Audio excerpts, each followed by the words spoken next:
Eu diria aos senhores o seguinte: eu acredito, pelo que eu tenho acompanhado, pelo que eu tenho visto, que hoje em dia a grande quantidade de empresas de capital aberto já não pagam mais dividendos.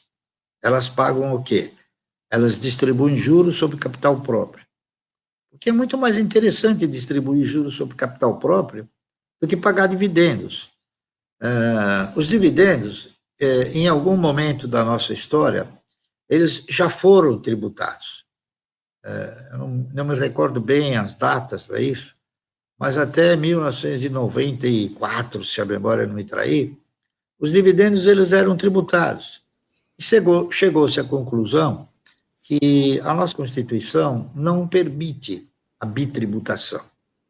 Nos Estados Unidos, eles tributam o dividendo, só que a Constituição permite isso, a bitributação. Aqui não permite, então, eu acredito que teria que se modificar a Constituição para que os dividendos pudessem ser tributados.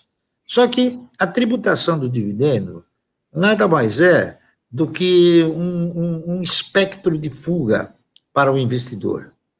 O investidor, eu tenho conversado com alguns investidores, então eu às vezes pergunto, mas por que você não investe aqui no país? Falou, mas eu quero investir no país. Se você me disser o tipo de produto que eu possa produzir, que eu compre um equipamento que eu não tenha que depender de um funcionário, eu invisto na hora. Bom, isso é verdade. Então, há um temor de se investir num país como o nosso. Por quê? Porque a cada dia que passa, o governo tem uma dificuldade muito grande em prover as suas contas, o seu equilíbrio financeiro.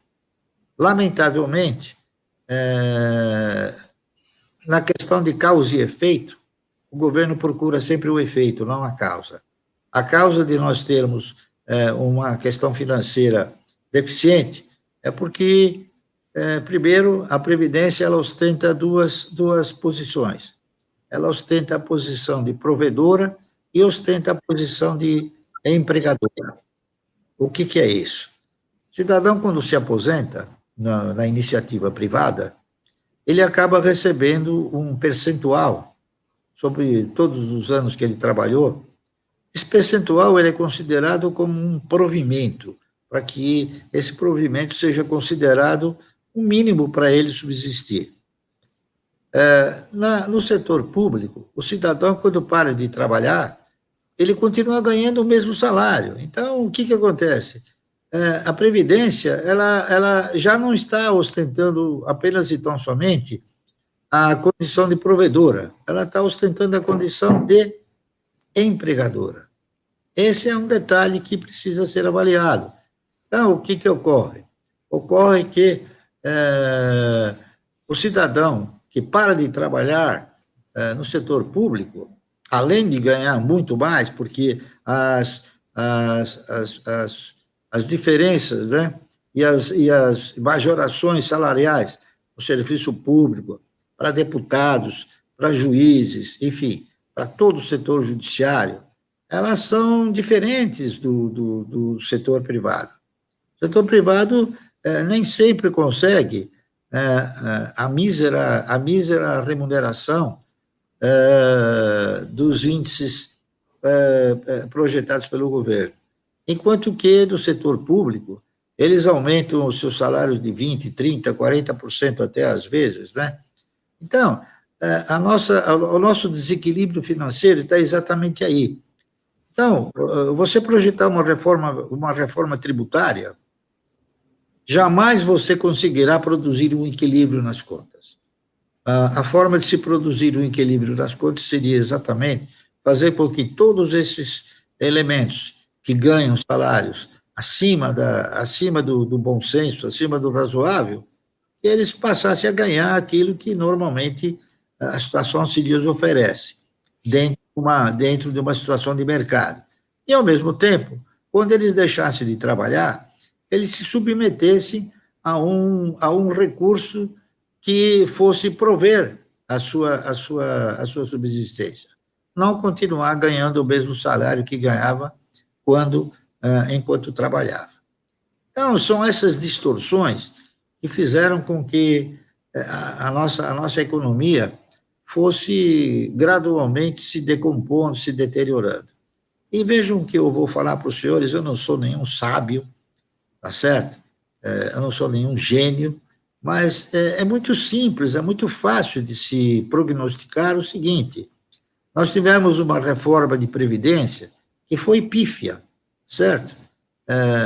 Nós vamos ter o quê? Nós vamos continuar pagando salários brutais aí pela frente e nós vamos ter que encontrar recursos para suprir esses salários.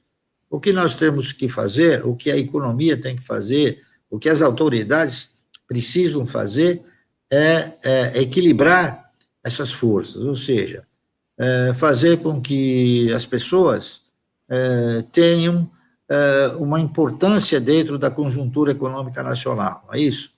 Um juiz, ele tem uma importância muito superior a um trabalhador.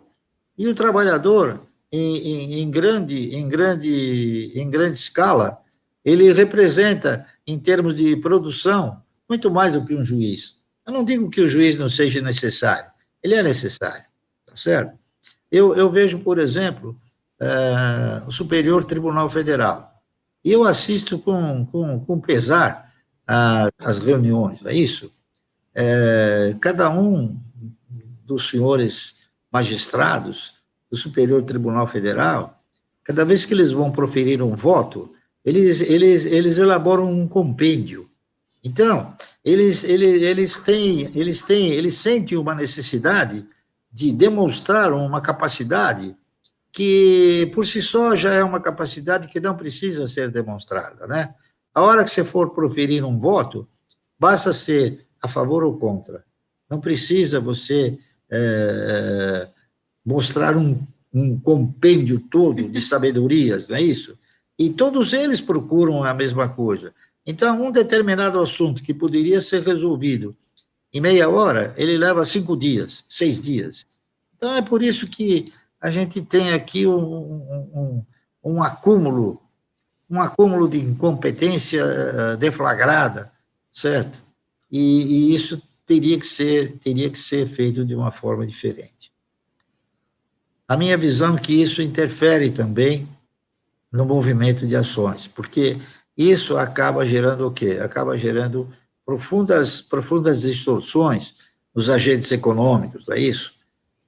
Nós precisaríamos ser um país que tivesse regras mais seguras, regras estáveis, não é isso?